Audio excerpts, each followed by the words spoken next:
100장 이상의 홍계월전 한번 같이 볼게요. 자, 이 작품은 이제 원래도 출제가 많이 되긴 했지만 이번에도 25년 6월 고1 교육청 학력평가에 출제된 고전산문 작품입니다. 고전소설이죠. 자, 그래서 이 작품은 교과서에 들렸던 적이 있고 그동안 뭐 수능, 모의고사, 평가원 기출로 굉장히 많이 나왔던 작품이니까요. 유명한 작품입니다. 그래서 잘 봐두시는 게 좋겠죠. 자, 이 작품은 그래서 먼저 들어가기 전에 설명을 하자면요.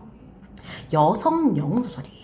우리가 고전소설은 늘 작품의 제목을 읽어야 한다고 했잖아. 그래서 제목에서 알 수 있다시피 홍계월이라는 사람이 주인공이고 이름에서 느껴지다시피 여자입니다. 그래서 여자가 주인공이다라는 거는 여성 영웅일 가능성이 크다라는 거죠. 자, 그래서 여성 영웅 소설이라는 걸 일단 첫 번째, 어쨌든 얘도 영웅의 소설이기 때문에 영웅의 일대기 구조를 기반으로 전개가 됩니다. 그래서 그 구조를 한번 다시 확인을 해보자면요. 첫 번째로 고귀한 혈통입니다. 그래서 뭐 당연히 신의 아들, 왕의 아들 당연히 가능하고요. 그리고 이 고귀한 혈통은 높은 관리, 그러니까 고위 관료의 아이들까지 다 포함이 됩니다. 그래서 높은 관직을 가진 사람의 자식까지도 다 고귀한 혈통으로 인정된다는 거. 자, 그리고 탄생이 기이합니다. 또 뭐 아래부터 태어난다든가 이런 거죠. 뭐 아니면 태몽이 특이하다든가 이런 거겠죠. 그리고 능력이 비범해요. 뛰어난 능력을 가지고 있는 사람이다. 뭐 유난히 활쏘기를 잘한다든가 아니면 싸움을 잘한다든가 말을 잘 듣는다든가 뭐 그런 거겠죠. 그리고 이런 비범한 능력 같은 것들을, 배경 같은 것들을 시기해서 어린 시절에 개인적인 위기를 겪습니다. 그런데 이때 이 위기를 조력자를 통해서 극복을 하게 되고요. 조력자는 이때 보통 이 어린 시절에 주인공을 키워주는 사람, 그래서 좋은 교육을 받고 또 잘 본인의 능력을 발휘할 수 있게끔 도와주는 사람이기도 합니다. 목숨을 구해준 것뿐만 아니라. 자, 그래서 이렇게 성장을 한 주인공이 다시 한번 위기를 겪는데 이때의 위기는 보통 국가적인 위기입니다. 그러니까 왕이 위험에 빠진다, 즉 전쟁 상황이다라는 걸 알 수 있겠죠. 그래서 국가적인 위기 상황을 겪게 되고 이때 마찬가지로 해도 또 극복을 해야 하죠. 보통 원수의 세력으로 출전을 해서 전투를 이긴다든가, 그쵸? 이때 조력자는 있을 수도 있고 없을 수도 있어요. 자, 그래서 이렇게 국가의 위기를 극복하고 국가 영웅이 돼서 행복한 결말을 맞는 것이 보통 영웅소설의 구성이라고 보시면 돼요. 이게 영웅의 어떤 일대기적 구성이라고 보시면 돼요. 영웅은 이런 삶을 살았다라는 걸 알려주는 거죠. 자, 그래서 요 일대기의 구조를 기반으로 여성 영웅이 활약을 한다는 건요. 보통 이런 특징들이 몇 가지가 있어요. 남장 모티프가 드러나는 경우가 많습니다. 이게 무슨 말이냐면요. 여자의 몸으로 전쟁에 나가거나 그러는 거에는 한계가 있어요. 왜냐, 당시에는 여성의 사회 진출에 한계가 있었기 때문에 남장을 하고 나갔어야 되는 거야. 그래서 남장 모티프가 사용되는 경우가 있는데요. 요거는 당시 이제 여성의 사회 진출이 어려웠던 사회를 보여주는 것과 동시에 소설에서도 여자의 몸으로 나갈 수 없다라는 점에서 소설의 한계, 그쵸? 여성 영웅 소설의 한계를 보여주는 거기도 합니다. 자, 그리고 여성 영웅 소설이기 때문에 남자 주인공 또는 남자 주인공 중 주요 인물 중에서 남성의 활약을 좀 비교적 적은 비중으로 표현하거나 거의 없게 표현을 해요. 그래서 남존 여비 사상이라든가 남성 우월주의를 비판하는 방향으로 나아가는 경우가 많습니다. 따라서 남녀 평등 사상 그리고 여권의 신장을 주장하게 되는 경우가 많다. 그것들을 강조하는 작품이 많다라고 보시면 되겠죠. 그래서 이 작품도 마찬가지입니다. 자, 그래서 한번 들어가 볼게요. 자, 앞부분의 줄거리를 볼 겁니다. 우리가 작품에서 앞부분에 줄거리를 준다라는 건 이 작품은 출제자가 작성했다라는 것, 즉 출제자가 생각하기에 반드시 알아야 하는 요소를 모두 요약해서 넣었다라는 거기 때문에 꼭 알고 들어가야 합니다. 그래서 앞부분의 줄거리에서 최대한 많은 정보를 뽑고 들어가셔야 돼요. 뭐 인물이라든가 사건이라든가 배경 같은 구성의 3요소 정도는 뽑고 들어가야 한다. 자, 봅시다. 명나라 시절. 자, 그럼 이건 명나라는 뭐야? 공간적 배경인 동시에 시절이라고 했으니까 시간적 배경, 즉 명나라가 있던 시대에 명나라라는 공간에서 홍시랑과 부인 양씨, 홍시랑은 높은 관직을 가진 사람이라는 걸 알 수 있겠죠. 자, 두 사이에서 태어난 개월, 그래서 홍씨겠네. 홍개월이죠. 남장을 한 채 길러졌을 때 심상치 않죠. 남장 모티프가 벌써 드러납니다. 자, 이후 장사랑하는 으로 부모와 헤어졌대. 그러니까 부모와 헤어졌다는 거는 어린아이에게 굉장히 큰 시련이죠. 그래서 유년기의 시련입니다. 여공에게 구출됐대요. 영웅은 뭐야? 개월의 목숨을 살린 사람이니까 조력자겠죠. 그리고 이름을 뭐야? 평국으로 고쳐준대. 그리고 여공의 아들 보국과 함께 수학 공부하게 한대요. 그쵸? 그 조력자가 얘의 목숨을 구해준 거는 물론이고 공부해서 능력을 발휘할 수 있게끔 도와주기까지 했다라는 겁니다. 그래서 과거에 장원급제를 한데 성과가 굉장히 큰 거죠. 자, 이후에 오랑캐가 침략했대. 즉 국가가 지금 존망의 위기에 있는 거네. 존재하냐 망하냐입니다. 참고로 존망이라는 거는 발음에 주의하세요. 자, 그래서 성인이 된 이후, 성장 이후의 시련인 거죠. 자, 그래서 평국은 개월이죠. 얘는 원래 이름이 원수가 됐대. 원수는 국가의 이런 악연 이런 게 아니고요. 도원수라고 해서 군대를 이끄는 우두머리 이런 느낌으로 보시면 돼요. 보국은 중군장이 됐대. 원수가 더 높은 직업입니다. 그래서 이 오랑캐의 침략을 평정합니다. 근데 이후에 뭐야? 평국이 여자인 게 밝혀져. 그러니까 얘가 여장을 하고 남자인 척하면서 전투에 나갔다는 게 밝혀지게 되는 거죠. 그런데 천자 우리가 고전 문학에서 나오는 천자는 보통 왕을 의미합니다. 하늘에 내는 왕이라는 뜻이 하늘의 자손, 그쵸? 그래서 그녀를 벌하지 않고 보국과의 결혼을 중매한대. 즉, 그러니까 어때? 왕을 속인 거잖아. 그럼에도 벌하지 않고 굉장히 아꼈던 거죠. 그래서 결혼을 중매하게 된다라는 겁니다. 자, 이후의 이야기입니다. 즉, 평국이 이런 업적을 세운 다음에 여자인 게 밝혀지고 이후에 보국과 결혼한 이후의 이야기인 거죠. 이때 남관장이 장계를 올렸거든. 남관장이 누군지 몰라. 근데 뭐야? 천자에게 장계를 올렸대. 그치? 그러니까 뭔가 편지, 상소문 이런 걸 올린 거야. 그러니까 뭔가를 전달하는 사람인 거야. 뜯어봤대. 자, 오왕과 초왕이 반역했대. 아, 이게 장계의 내용, 즉 편지의 내용이네. 굉장히 심각하죠. 반역해서 황성을 침범한데 오왕은 구덕지를 대원수로 삼았대. 대원수 아까 원수란 말 봤죠? 그러니까 오왕은 구덕지를 군사의 우두머리로 삼았고 초왕은 장맹길이란 사람을 선봉 앞서 나가는 사람으로 대장으로 삼았대. 그래서 장수 천여 명과 군사 10만을 거느리고 쳐들어왔대. 즉 반란이 일어났다라는 겁니다. 자, 그래서 호주 북쪽 지방의 10여 성으로부터 항복을 받고 형주자사 이왕태를 뵀대. 그러니까 지금의 상황인 거야. 형주자사인 즉 이 천자의 어떤 관리인 이왕태를 뱉고요. 쳐들어오고 있다. 그러니까 지금 기세 굉장히 등등한 거야. 그치? 그래서 기세 있게 내려오고 있다. 반란을 일으키고 있다. 소장은 누구야? 남관장. 저의 힘으로는 방비할 길이 없어서 소식을 올린다. 즉 장계를 올렸다. 장계는 그래서 즉 소식을 올리는 걸 얘기하는 겁니다.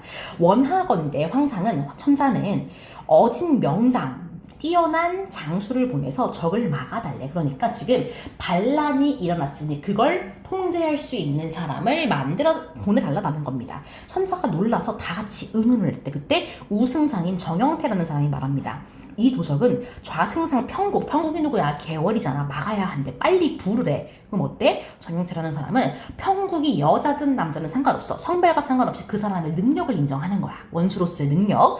천자가 듣고 생각하다가 말합니다. 평국이 이전에는 세상에 나왔기에 불렀지만 지금은 규중에 머물러 있는, 즉 여자의 방에 머물러 있는 여자라서 불러낼 수가 없대. 어찌 보내겠는가? 즉 뭐야? 여자의 몸으로는 사회 진출이 어렵다. 즉 당신은 여성의 사회 진출이 불가능한 사회였다라는 겁니다. 자, 신하들이 말합니다. 평국이 지금 규중에 있으나 이름이 조야에 있고 또한 장록을 거두지 않았다. 이게 무슨 말이야? 이름이 조정과 민간, 즉 조정에서도 유명하고 민간에서도 모두가 아는 영웅이라는 거야. 그리고 어때? 장록은 뭐야? 관직과 지위, 그리고 녹봉, 월급을 얘기하는 겁니다. 또 어때? 우리 이 사람은 관직도 아직도 가지고 있는 사람이고 녹봉도 아직도 받아. 그러니까 규중에 있다고 한다 해서 이 사람을 쓰기를 거리낄 필요가 없다는 거야. 왜? 아직 관리직에 있고 월급도 받으니까. 천자가 마지못해서 급히 평국을 불렀대. 그러니까 뭐야? 천자는 사실은 부르고 싶지 않았던 거야. 왜? 여성이니까 사회 진출을 시키는 게 잘못됐다 생각했던 거야. 그렇지만 신하들이 간절하게 요청해서, 그치? 불러낸 거죠. 자, 그래서 뭐 했대? 이때 평국은 규중에서 홀로 지내며 규방에서 혼자 지내면서 날마다 시녀들과 함께 장기와 바둑으로 세월을 보냈대. 즉 뭐야? 여자는 집에서 아무것도 안 한다. 규중에서 소일하며 지낸다라는 사회적인 인식이 반영되는 부분이다라고 보시면 되겠죠. 자, 사관이 와서 사관 명령을 내려주는 사람이네. 천자가 부르는 명령, 천자가 뭐 했대? 평국에게 지금 전쟁에 나가서 반란을 제압하라고 한 거죠. 평국이 놀라서 급히 여자 옷을 벗고 조복으로 갈아입었대. 즉 뭐야? 남자 옷을 입고 남장을 해야만 사회로 나갈 수 있었다는 거야. 그치? 응. 홍겨울절의 한계인 거야. 그쵸?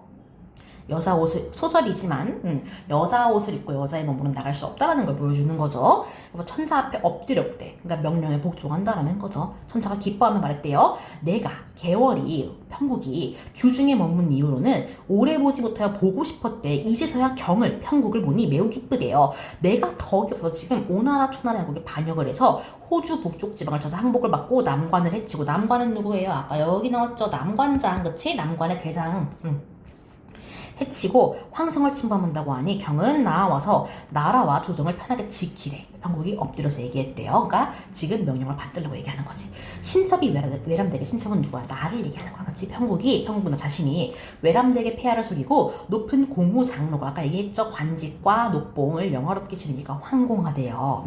그러니까 내가 당신을 속였지만 여전히 관직과 그 월급 받고 있다는 거야. 굉장히 황송했다는 거야.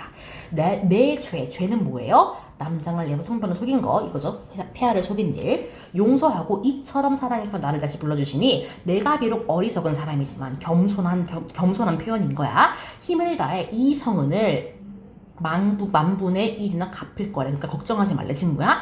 나는 출전하겠다. 당신의 명령을 받아들여서 이런 부족한 나지만 출전하겠다라는 거죠. 천자가 매우 기뻐하면 즉시 천병만마, 1000명의 병사와 만마리의 말, 즉 아주 많은 병사와 아주 많은 말을 보내서 모아도록 했대. 그래서 평국은 어떻게 했대? 삼남원의 진을 치고 붓을 잡아 보국에게 전력했대. 명령을 했다는 거죠. 편지를 보내서, 즉 보국이 아랫사람이라는 걸 알 수 있는 부분. 적병이 급하니 중군은 누구야? 중군장인 보국이 이끄는 부대야. 급히 대령하여 군령을 어기지 말라고 했대. 보국이 전령을 보며 분함을 이기지 못했대. 왜? 내가 그래도 남편이고 남잔데 어찌 아내한테 이런 명령을 들어야 하냐라는 거죠. 그래서 이런 권위주의적인 남성 우월 의식이 드러나는 부분인 거죠. 그래서 부모한테 말했대. 아빠, 개월이 또 나를 중군으로 부리려고 해. 내가 그래도 남편인데 남편을 부려먹으려고 한다니까. 남편을 아랫사람으로 안다니까. 막 이렇게 얘기하는 거야. 또 여공이 얘기합니다. 아빠죠. 전일에, 예전에, 과거에 너한테 내가 뭐라고 했냐. 개월을 무시하고 괄시하다가 이런 일을 당하니 어찌 잘못했다 하겠냐. 그리고 나란 일이 훨씬 중요하니 뭐 어떻게 할 수 있는 게 없다. 너 가서 개월이 말 들어라. 이런 거죠. 그리고 이미 내가 예전에 너한테 좋아하는 적이 있지 않냐라고 했다는 점에서 보국이 마찬가지로 과거에 이런 비슷한 문제를 여공에게 불만을 얘기한 적이 있었다는 거야. 근데 그때는 뭐야? 보국은 개월을 무시하지 말라라고 조언했다는 거죠. 이제 여공은 계속해서 개월의 행위, 평국의 행위를 두둔하고 있는 모습. 그러면서 여공은 보국에게 빨리 가서 명령 들어라고 얘기했다는 거죠. 보국이 어쩔 수 없이 갑주를 갖추고 진중에 나아가 원수 앞에 엎드렸대. 그럴 때는 홍원수가 분부했다는 거죠. 만일 명령을 어기는 자가 있으면은, 홍원수는 누가요? 홍겨월. 군법을 시행한다. 이게 무슨 말이냐면요, 내 말을 어기면은 죽일 거다라는 겁니다. 그래서 이 원수로서의 위험과 권위를 보여주고 있는 상황인 겁니다. 자, 그래서 보국이 두려워하며 중군 저소로 돌아와 명령만을 기다렸대요. 자, 홍원수가 장수들에게 임무를 정하고 추구월 갑자일에 행군을 했대. 그래서 11월 초일일에 남관에 당도하여 3일 동안 군사를 머무르게 하고 즉시 5일 떠나 5일에 천촉산을 지나 영경로에 다다랐대요. 뭔진 모르겠지만 공간이 이동하고 있다는 건 알 수 있죠. 그것만 잡으면 돼요. 적병이 평원 광야에 진을 쳤대. 그래서 굳세기가 설통과 같다. 적병이 굉장히 굳세게 있었다라는 거죠. 자, 그래서 이 장면은 지금 어떤 장면이냐면은 시간의 흐름에 따라서 홍원수가 장수들에게 펼친 전략을 요약적으로 제시하고 있는 거야. 그들의 이동 경로를 요약적으로 제시해서 개연성을 높이고 있는 장면이라는 겁니다. 자, 그래서 원수가 적진을 대하여 진을 치고 명령했대요. 원수는 누구야? 개월, 평국을 얘기하는 거죠. 장령이라는 건 뭐야? 대장. 명령을 어기는 자가 있으면 죽여버릴 거래. 즉 군법에 따라 처분하겠다라는 거와 같은 말, 군법을 시행하겠다라는 거와 같은 말이죠. 호령이 서리뼈 같다. 즉 그래서 뭐예요? 이거는 장군으로서의 어떤 개월의 위험을 보여주는 겁니다. 권위죠. 모든 장수와 군졸들이 두려워하며 어쩔 줄을 몰라 했고 보국도 조심했대요. 이튿날 원수가 중군에게 분부합니다. 오늘은 중군이 나가 싸우라. 중군은 누구야? 누구겠어? 보국이죠. 가서 싸우라고 했대. 중군은 그래서 명령에 순종해서 말에 올라 장검을 들고 적진을 가리키며 외쳤다고 합니다. 나는 명나라 중군 대작 보국이다. 대원수 누구? 평국 개월의 명을 받아 너희의 머리를 배려하니 너희는 나와 칼을 받으래. 그래서 운평이 이 소리를 듣고 대로 극대노입니다. 이거 지금 대노입니다. 화가 나가지고 싸웠대. 근데 3번을 채 겨루지 못해서 보국의 칼이 빛나더니 그 순간 죽었다는 거죠. 적장인 운경이 운평의 죽음을 보고 또 화를 내며 달려갔대. 근데 보국이 승리의 기세 등등해서 높이 들고 싸웠대. 그래서 두어 차례 겨루기도 전에 운경이 말 아래로 떨어져 죽은 겁니다. 그래서 머리를 베어들고 본진을 향해 돌아왔대. 그러니까 운평과 운경을 베고 기세등등하며 본진으로 온 거야. 근데 그때 누구? 적장 구덕지 아까 앞에 나왔었죠. 구덕지가 누군데 선봉이었잖아. 그치? 대원수. 오왕의 대원수야. 구덕지가 노해서 높이 들고 말을 몰아 고함치며 달려들었고 또 적병이 사방에서 달려들었대. 그러니까 지금 보국의 활약 장면을 굉장히 생생하게 묘사하는 싸움 장면을 묘사하는 장면이 쭉 나온 겁니다. 그리고 보국이 어때? 위기에 처한 거야. 다급하여 피하고자 했으나 적들이 함성을 지르며 보국을 천여 겹 애웠을 때 즉 보국이 지금 적들에게 둘러싸인 사면초가 진퇴양난, 진퇴유곡의 상황인 거야. 그치? 사세가 위급했대. 어쩔 수 없는 상황. 보국이 탄식했대. 근데 이때 원수가 장대에서 북을 치다가 이 모습을 보고 말을 몰아 장검을 높이 들고 좌충우돌하여 적진을 천겹의 적진을 해치고 들어가 구덕지의 머리를 베어들어 죽여버린 거야. 적장을 지금 보국을 구하고 몸을 날려 적진 속을 헤집고 다녔대요. 동해 번쩍하더니 어느새 서쪽에 있던 적장을 베고 남쪽으로 가는 듯한 어느새 북쪽에 있는 장수를 뺐대. 그러니까 내가 이 사람이 동쪽에 있는 것 같은데 어느새 서쪽으로 갔고 남쪽에 있는 것 같았는데 어느새 북쪽으로 갔다. 즉 여기저기 되게 동해 번쩍 서해 번쩍 신출귀몰했다라는 표현으로 볼 수가 있겠죠. 그래서 적장 50여 명과 군사 1000여 명을 한 칼로 쓸어버렸대. 이게 실질적으로 돼? 안 돼? 안 돼요. 어떻게 사람이 신출귀몰하면서 한 칼에 1050여 명을 다 죽이겠어. 그쵸? 그래서 이거는 평국의 뛰어난 능력 그리고 영웅적 활약을 보여주는 동시에 전기적이고 비현실적인 요소를 사용한 거라고 보면 돼요. 그치? 그래서 이런 비현실적이고 전기적인 요소를 활용해서 그만큼 평국이 대단한 사람이라는 걸 보여주는 거죠. 그래서 이런 영웅적인 활약과 뛰어난 능력을 보여주는 상황이라고 보시면 됩니다. 자, 그래서 보국이 원수 보기를 부끄러워했대. 왜? 부끄럽죠. 왜냐하면은 아내한테 지금 신세진 거잖아. 자기는 그러니까 자신은 속으로 어때? 여자잖아. 아내를 업신여긴 거야. 그런데 아내가 자기보다 뛰어난 사람이었고 자기를 구해준 거죠. 그래서 원수가 보국을 꾸짖으며 조롱했대요. 저러하고도 평소에 남자라고 하겠는가? 나를 업신여기더니 이제도 그럴까? 이제 앞으로 그러겠냐라는 거야. 그러니까 남성의 그런 권위주의. 나는 남자고 넌 여자. 나는 남편이고 넌 아내니까 나에게 복종하고 순종하고 나를 섬겨야 해 했던 그런 보국의 권위주의적인 태도에 대해서 비판적인 모습을 보여주는 겁니다. 자, 그래서 원수가 장대에 앉아 구덕지의 머리를 함에 넣어 황성, 즉 황제가 머무는 성 수도로 보낸 겁니다. 그렇죠? 그래서 지금 이 원수가 뭐 했다? 반란을 제압하고 평소에 자신을 업신여기던 보국을 구함으로써 여성 영웅으로서의 활약을 보여주고 또 한편으로는 어때요? 그런 남성 우월주의, 남존여기 사상에 대해서 비판을 하고 있다라고 볼 수 있겠죠. 그래서 이러한 부분들을 잘 이해해서 이런 시대적인 배경과 함께 읽어내시면 좋은 부분이고요. 그리고 또 인물이 많이 나오죠. 인물, 배경 이런 게 많이 나오니까 그런 것들로 잘 파악하시고 영웅의 일대기라든가 그리고 영웅적인 면모를 보여주기 위해 사용한 전기적인 요소들 그리고 여성 영웅의 활약과 관련된 한계와 특징들 이런 것들을 좀 잘 정리해서 두시면은 작품을 이해하는데 무리가 없을 겁니다. 그래서 워낙 유명한 작품이니 잘 봐두시는 게 좋겠죠. 이렇게 정리 한번 해보겠습니다.